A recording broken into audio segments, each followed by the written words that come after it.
DC distribution বোর্ডে গেছে charger 1 থেকে এই যে ডিসি ডিস্ট্রিবিউশন বোর্ড, এখানে এসে ডিসি বোর্ড আসছে।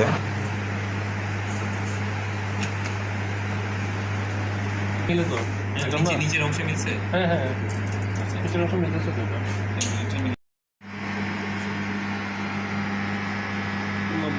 চিত্রগুলো আছে না, সামনে চিত্রগুলো আর এখানে ঢুকবে ওই যেখানে তো পেট মারা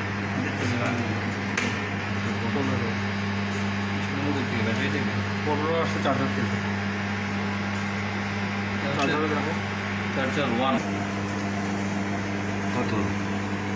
চার্জার 1-এ ব্যাটারি থেকে 114 ভোল্ট আসছে। এখান থেকে 115 ভোল্ট ডিসি ডিস্ট্রিবিউশন বোর্ডে গেছে। Please subscribe my channel.